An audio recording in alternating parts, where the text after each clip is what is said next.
ક્ષમતા. તો જળ ક્ષમતા એ છે શું? તો પાણીની અંદર જે સ્થિતિ શક્તિ રહેલી છે તેને પાણીની જળ ક્ષમતા કહે છે. શું કહે છે? જળ ક્ષમતા. એટલે જળ ક્ષમતા એટલે પાણીમાં રહેલી સ્થિતિ શક્તિને જળ ક્ષમતા કહે છે. હવે જળ ક્ષમતા આપણે અહીં કેમ ગણવાનું છે તેની વાત કરીએ તો દરેક સજીવને એક શક્તિની જરૂર હોય છે જીવવા માટે અને દેહધાર્મિક પ્રક્રિયાઓ કરવા માટે. તો વનસ્પતિ જે છે એ પાણીમાં રહેલી સ્થિતિ શક્તિનો ઉપયોગ કરે છે પોતાની દેહધાર્મિક પ્રક્રિયાઓ કરવા માટે. હવે તમારે જો પાણીમાં રહેલી સ્થિતિ શક્તિની તાકાત જોવી હોય તો એક સિમ્પલ ઉદાહરણ લેવું પડે બંધનું. બંધ જોયા હશે મિત્રો તમે, ઘણા સરદાર સરોવર, નર્મદા ડેમ. તેની અંદર શું કરે છે તો પાણીનો જે વહેતો પ્રવાહ છે તેને રોકવામાં આવે છે. શું કરવામાં આવે છે? રોકવામાં આવે છે. ત્યારબાદ તેને ધીરે થોડા સમય બાદ તેને છોડવામાં આવે. તો બંધમાં જે સંચિત પાણી છે તેને જ્યારે છોડવામાં આવે છે ત્યારે ગુરુત્વાકર્ષણ બળના લીધે જે પાણીમાં રહેલી સ્થિતિ શક્તિ છે તેનું કાર્ય કરી શકાય તેવી શક્તિમાં રૂપાંતર થાય છે. એટલે આ રીતે પાણીમાં રહેલી સ્થિતિ શક્તિનો ઉપયોગ કાર્ય કરી શકાય તેવી શક્તિમાં રૂપાંતર કરી શકાય. તેનું આદર્શ ઉદાહરણ છે બંધમાં સંચિત પાણી. તેવી જ રીતે વનસ્પતિ પણ પોતે કાર્ય કરવા માટે પાણીમાં રહેલી સ્થિતિ શક્તિનો ઉપયોગ કરે છે જેને કહે છે જળ ક્ષમતા. હવે આ જે જળ ક્ષમતા જે છે તેને સાઈ સિમ્બોલથી દર્શાવવામાં આવવા માટે. શેનાથી દર્શાવવામાં આવે છે? સાઈ સિમ્બોલથી. તો જળ ક્ષમતાને સાઈ સિમ્બોલ એટલે કે એક ત્રિશૂળ જેવો સિમ્બોલ છે. સાઈ એને PSI શું કહે છે ઇંગ્લિશમાં? સાઈ સિમ્બોલથી દર્શાવવામાં આવે છે. હવે જળ ક્ષમતા માટે એક ઉદાહરણ આપવામાં આવ્યું છે એટલે કે એક સમીકરણ આપવામાં આવ્યું છે તે આપણે અહીં જોઈશું. પાણીમાં રહેલી જળ ક્ષમતાને સાઈ W કહે છે. શું કહે છે? W for water. એટલે કે Sai W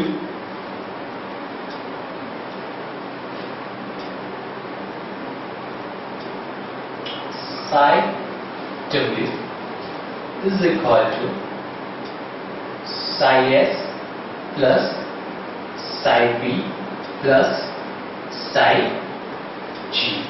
Psi W is equal to psi S plus psi P plus psi G.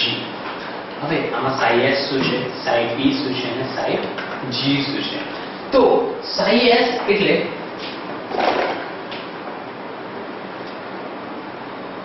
સંકેન્દ્રણ ઘટક. શું છે? સંકેન્દ્રણ ઘટક જે દ્રાવણમાંના દ્રવ્યના પ્રમાણ સાથે સંકળાયેલો છે. કોની સાથે? એટલે કે પાણીની અંદર જે દ્રાવ્ય થયેલા દ્રવ્યો છે તેના પ્રમાણ સાથે સંકળાયેલો છે. psi P જે છે એ જે પ્રેશર એટલે કે દબાણ પાણી દ્વારા ઉત્પન્ન થાય છે તેને psi P કહે છે. પાણી દ્વારા ઉત્પન્ન થતું દબાણ તેને psi P કહે છે. જ્યારે psi G જે છે એ છે ગુરુત્વાકર્ષણ ઘટક. psi G એ શું છે? ગુરુત્વાકર્ષણ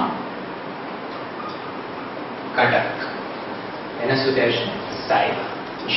એટલે આ વાત થઈ ગઈ જળ ક્ષમતાની.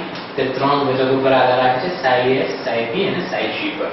હવે જે psi G છે ગુરુત્વાકર્ષણ ઘટક તે વનસ્પતિના કોષ માટે અવગણવામાં આવે છે કારણ કે આખી પૃથ્વી પર psi G ની જે વેલ્યુ છે એ સરખી હોય છે તેના કારણે તેને અવગણવામાં આવે છે.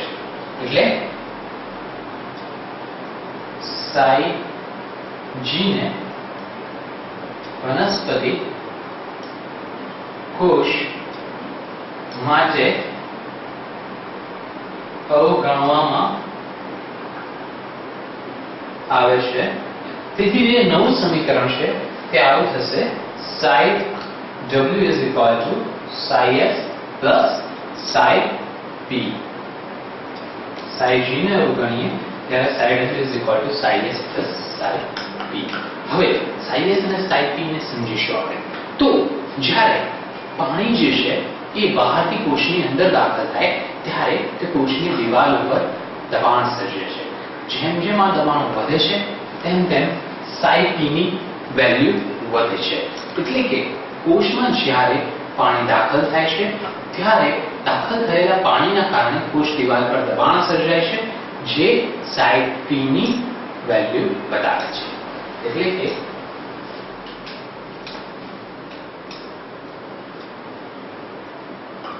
કોષમાં જ્યારે પાણી પ્રવેશે છે ત્યારે પાણી કોષની દિવાલ પર દબાણ સર્જે છે.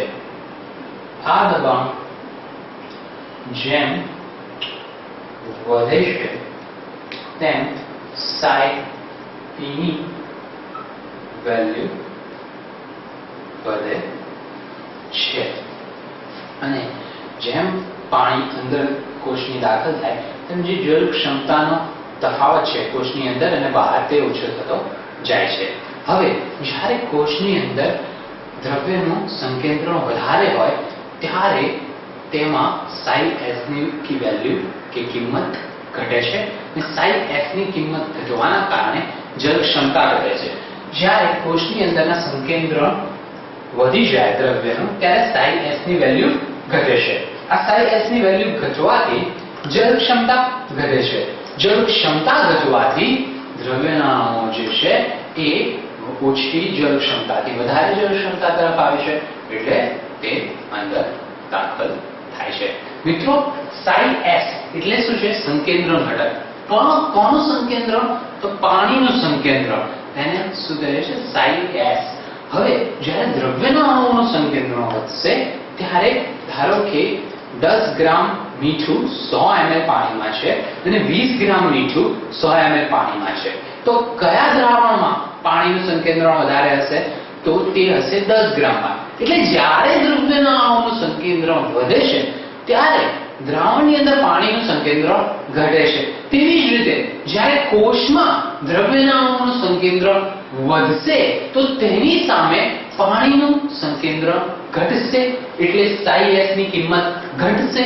psi s ની કિંમત ઘટશે તો જળ ક્ષમતા ઘટશે અને જળ ક્ષમતા ઘટતા પાણી જે છે એ પોતાની ઓછી જળ ક્ષમતાથી વધારે જળ ક્ષમતા તરફ એટલે કોષની બહારથી કોષની અંદર દાખલ થશે. એટલે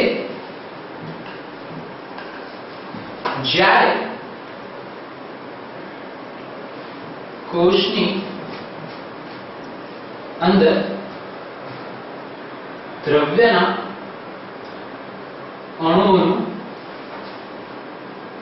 સંકેન્દ્રણ વધશે ત્યારે psi s ની કિંમત ઘટશે અને psi s ની કિંમત ઘટતા જળ ક્ષમતા ઘટશે અને જળ ક્ષમતા જ્યારે ઘટશે તો પાણી વધારે જળ ક્ષમતાથી ઓછી જળ ક્ષમતા તરફ ઓછી જળ ક્ષમતા તરફ જશે અને પાણી જ્યારે વધારે જળ ક્ષમતાથી ઓછી જળ ક્ષમતા તરફ જાય એટલે કોષની બહારથી કોષની અંદર દાખલ થશે. એટલે પાણી કોષની બહારથી કોષની અંદર દાખલ થશે. એટલે આ વાત થઈ ગઈ સંકેન્દ્રો સાથે psi s ની વેલ્યુ કેવી રીતે સંકળાયેલી છે. જ્યારે દ્રવ્યના અણુઓનું સંકેન્દ્રણ વધે છે કોષની અંદર ત્યારે psi s ની કિંમત ઘટે છે. psi s ની કિંમત ઘટતા જલ ક્ષમતા ઘટે છે. એટલે કોષની અંદર જલ ક્ષમતા ઘટતા વધારે જલ ક્ષમતાથી પાણી ઓછી જલ ક્ષમતા તરફ એટલે બહારથી પાણી કોષની અંદર દાખલ થાય છે. એટલે આ વાત થઈ ગઈ જલ ક્ષમતાની. આની અંદર આ બે જે ઇક્વેશન છે તે ખૂબ જ મહત્વના છે. જલ ક્ષમતા એ ત્રણ વસ્તુ સાથે સંકળાયેલી છે: પાણીના સંકેન્દ્રણ, પાણીના દબાણ અને ગુરુત્વાકર્ષણ ઘટક. હવે આ જે ગુરુત્વાકર્ષણ ઘટક છે તે આખી દુનિયા માટે સરખો હોય છે પાણીનો, એટલે વનસ્પતિ કોષ માટે તેને અવગણવામાં આવે છે. એટલે નવું આ સમીકરણ આવે છે psi w psi s psi p. તેમાં psi s શું છે, psi p શું છે, તે કેવી રીતે બદલાય છે? તો જ્યારે પાણી છે એ બહારથી કોષમાં દાખલ થાય તો પાણી કોષની દિવાલ પર દબાણ સર્જે છે, તેથી psi p ની વેલ્યુ વધે છે, એટલે જલ ક્ષમતા વધે છે. એટલે બે કોષની બહાર અને અંદર જે જલ ક્ષમતાનો તફાવત છે તે ઓછો થશે, કારણ કે પાણી કોષમાં દાખલ ક્યારે થશે? જ્યારે કોષની અંદર દ્રવ્યના અણુનું સંકેન્દ્રણ વધશે. સંકેન્દ્રણ વધશે એટલે psi s ઘટશે, એટલે જલ ક્ષમતા ઘટશે. જલ ક્ષમતા ઘટતા પાણી ઓછી જલ ક્ષમતાથી વધારે જલ ક્ષમતા તરફ આવશે, એટલે પાણી જ્યારે બહારથી અંદર આવે તો psi p વધે એટલે જલ ક્ષમતા વધે. એટલે બે કોષ વચ્ચેની જલ ક્ષમતાનો જે તફાવત છે એ કોષની બહાર અને અંદર ઓછો થઈ જાય. આ વાત થઈ ગઈ જળ ક્ષમતાની. મહત્વના એમસીક્યુ જોઈએ તો જળ ક્ષમતા શું છે? તો પાણીમાં રહેલી સ્થિતિ શક્તિ છે. તેને કેવી રીતે દર્શાવવામાં આવે છે? પાણીની જળ ક્ષમતાને psi w વડે.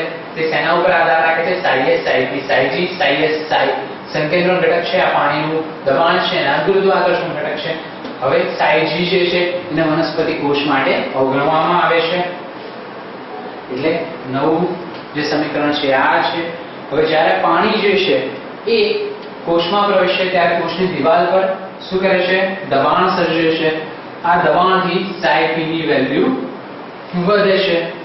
અને જ્યારે કોષની અંદર દ્રવ્યના અણુઓનું સંકેન્દ્રણ વધે છે ત્યારે psi s ની કિંમત શું થશે? ઘટશે. દ્રવ્યના અણુનું સંકેન્દ્રણ વધશે તો psi s ની કિંમત ઘટશે, અને દ્રવ્યના અણુનું સંકેન્દ્રણ ઘટશે તો psi s ની કિંમત વધશે. એ તમારે ખાસ યાદ રાખવાનું છે. અને જો જ્યારે psi s ની કિંમત ઘટશે તો જલ ક્ષમતા ઘટશે. જલ ક્ષમતા ઘટશે તો પાણી વધારે જલ ક્ષમતાથી ઓછી જલ ક્ષમતા તરફ જશે, એટલે કે પાણી કોષની બહારથી કોષની અંદર દાખલ થશે. આ બંને વસ્તુ જે છે એ એમસીક્યુ માટે ખૂબ જ મહત્વની છે. ક્યારે psi p વધે છે, ક્યારે psi s ઘટે છે, એ તમારે ખાસ ધ્યાન રાખવાનું છે. એમસીક્યુ ની દ્રષ્ટિએ તે ખૂબ જ મહત્વનું છે. એટલે અહીં જળ ક્ષમતાની વાત પૂર્ણ થાય છે. હવે આપણે જોઈશું નેક્સ્ટ ટોપિક, એ છે આકૃતિ.